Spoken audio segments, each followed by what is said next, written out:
Oh, hey, Peter here from BlackRock Business. How's it going today? I'm fancy seeing you here. Do you come here often? Where'd you come from?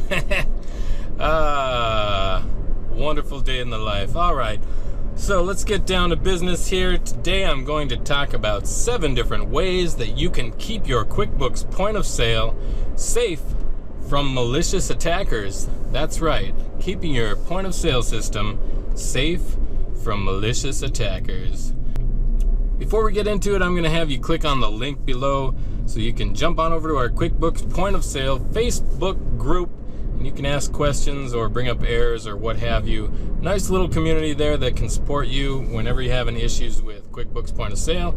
People such as myself will be there answering all your questions. And don't forget to subscribe to us on YouTube before we get going. All right, let's get down to business. Just kidding. All right, number 1, very important, you need to be vigilant. And I know not everybody is the most tech savvy person in the world.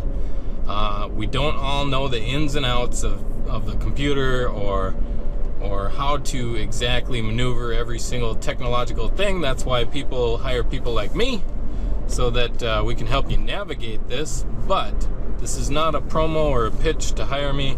I actually just want to give you this action-packed information for free.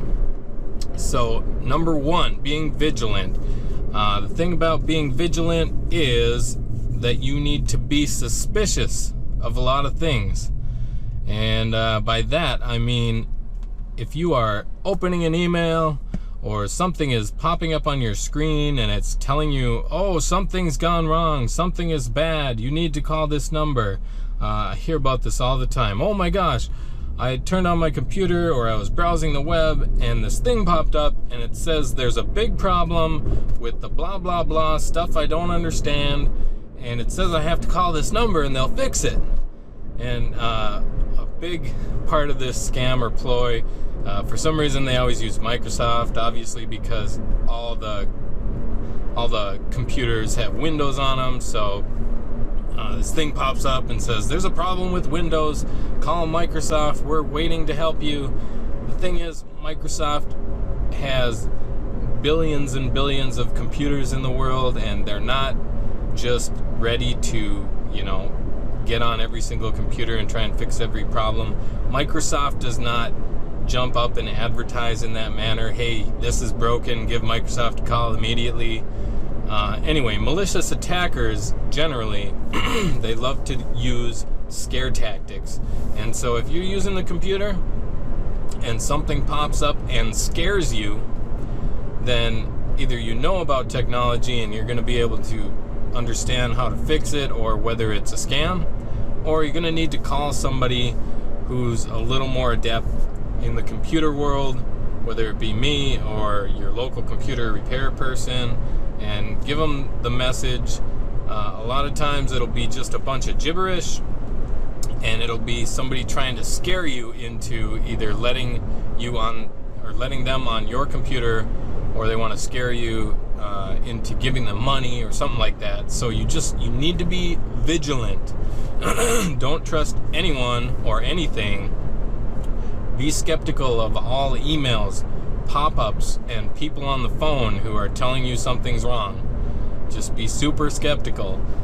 Sometimes you'll get emails. Actually, here's another thing having to do with point of sale and being a retail business. I see emails that are saying, oh, your vendor such and such needs you to pay this invoice, and maybe it is a vendor name that you use, somebody you order stuff from.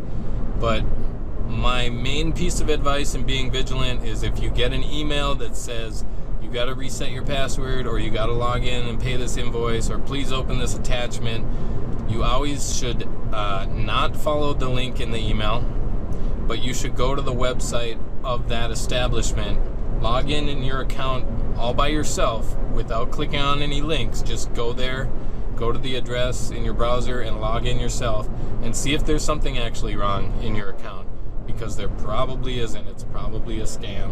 And if you click on links in an email, it might bring you to a site that looks just like their site, but maybe it's a little different. and it's hard to tell. So I hope that doesn't scare you too much, but it's always great to have a computer person in your pocket who can help you out. All right, before I blab on too much longer, we got to get to some of the other subjects. So number 2, you want to give your employees an education of online safety. Having to go with number 1, all the stuff that I just described, you also need to talk to your employees and make sure that they understand that they're working in an environment where people will try to get one over on them. Maybe they're not the most tech savvy people either. So it's good to go online and find information about scams and the way that people are scamming businesses lately, and kind of put together a little training manual or course and talk to employees about the way that things pop up on the computer. They might, pop up and say things are wrong, and it might scare your employee into they don't want to get in trouble because the computer's broken, so they're going to call the number and get it fixed, but they can't. They shouldn't do that. They need to alert you right away if something's wrong with the computer. It's good to have a course of action for when you have computer problems. That'll come up later in the list here. But you might be prepared, but you're not always at your shop 24/7, so you need to train up your employees to be prepared. Talk about their vigilance, and then also just tell them to remain calm, not to get too frightened, because you have a plan, and when you unfold the plan, then things will go right. And then last but not least, for employees in online education, make sure your employees are not installing a bunch of junk on your point of sale computer.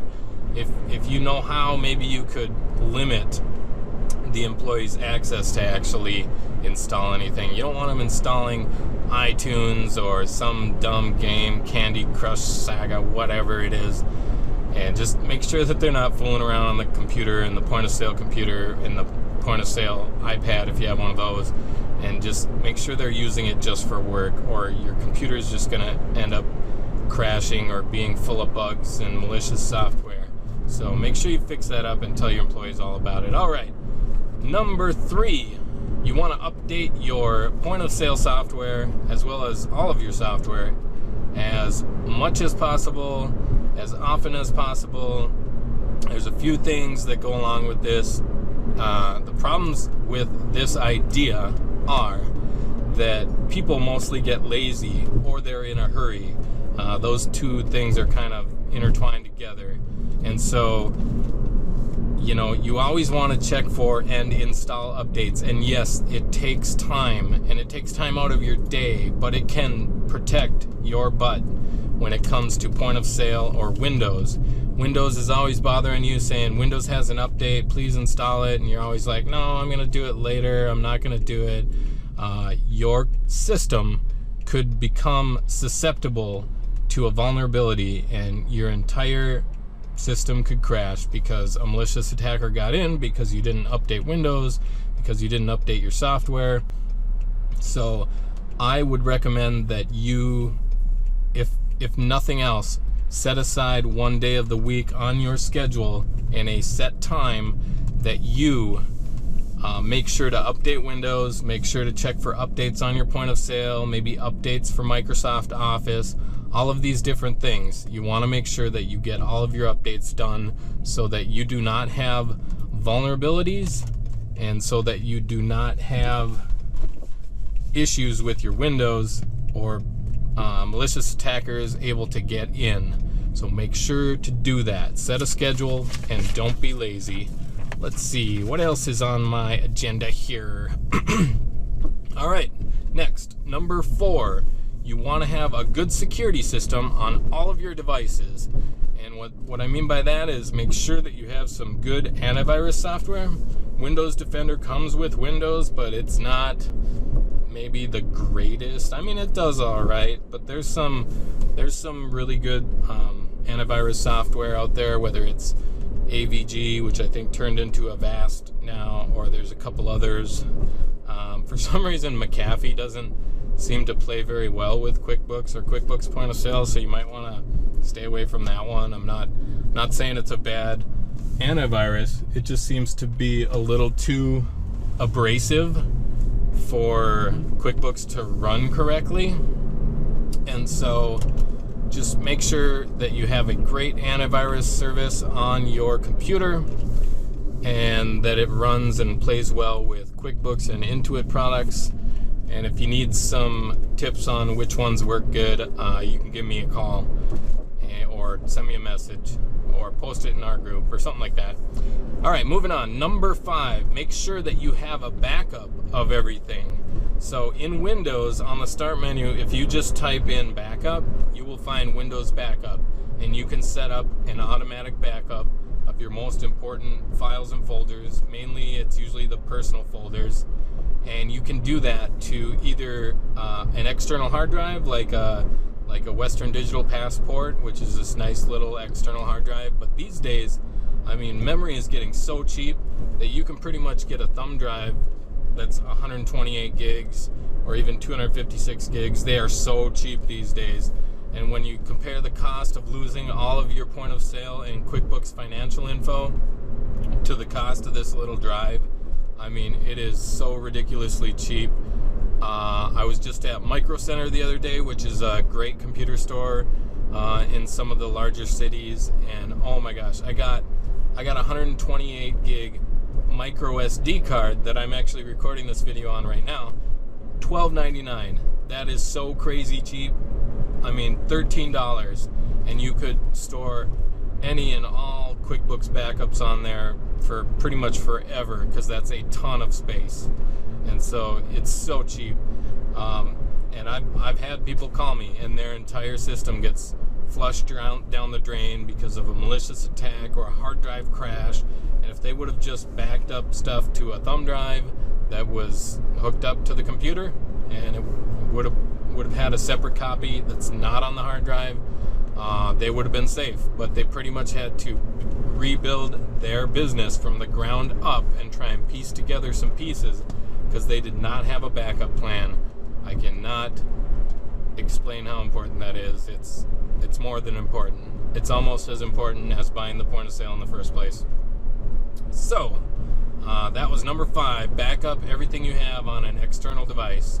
Now number 6 is a lot to do with number 5. Speaking of backups, you should heavily consider doing not just that external backup, but a cloud-based backup. So number 6, consider relying on a cloud service for backup. And I know the ones that I like to use, and I could certainly hook you up with what I believe is best. Unlimited storage in the cloud, your entire computer or store starts on fire.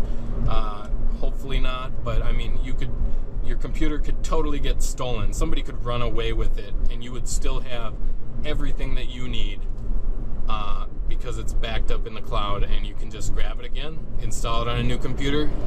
You'll be down, you could be down for a number of hours, and you could run to a computer store, grab a computer, install your software, get your stuff out of the cloud, and you're back to running again. You're all set to go. And so cloud service number 6 is very important as well.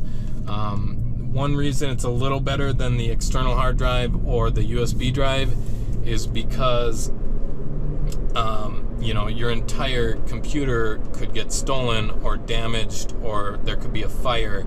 And if you have the cloud service, which is like less than $100 for a whole year, then you're safe. You're good to go.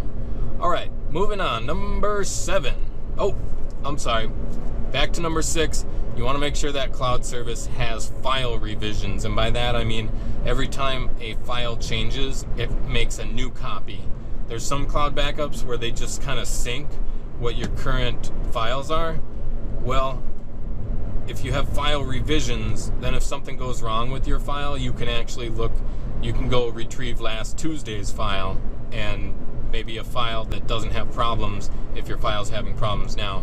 And that's super nice in the cloud. If you can retrieve a file revision from a previous historical point in time, then you can save yourself some headache if your file gets corrupted. Okay, number 7, like I said, moving on.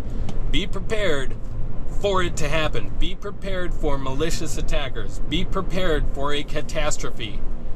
This is number 7, and this is just as important as any of these other ones, you want to set up a standard operating procedure for when things go wrong, for when somebody attacks, for when one of your credit cards is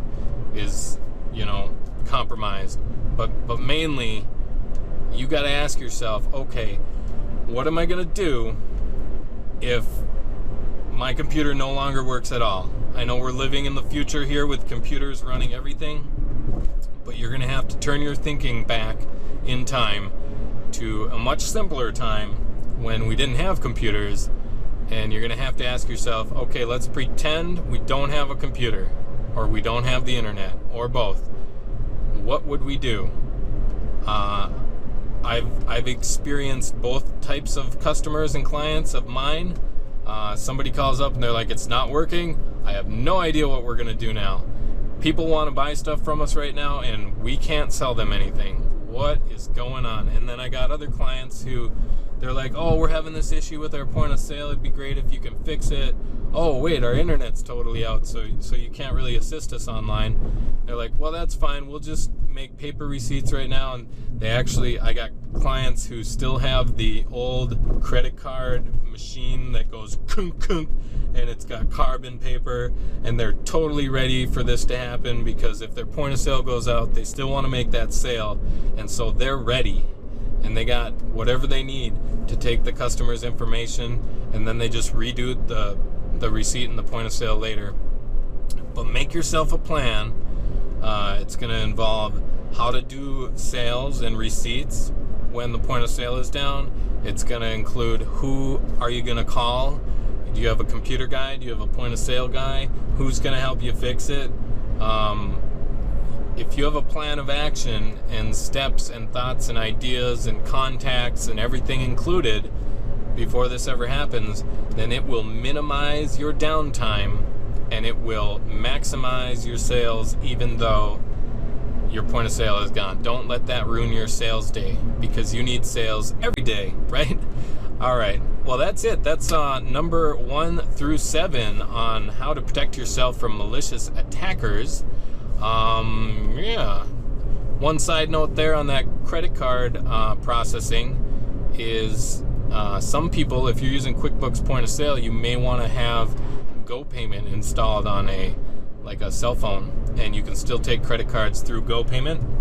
You also get a free reader. You can check out our other video on the free reader for GoPayment, and then you can just take payment through the phone, because if you got a cell phone, you probably still have cell service even though your point of sale is down. All right, my name's Peter with BlackRock Business. Thanks for coming along on this 7-point list to protect your QuickBooks Point of Sale from malicious attackers. You have yourself a great day, and we'll talk to you later. Bye-bye.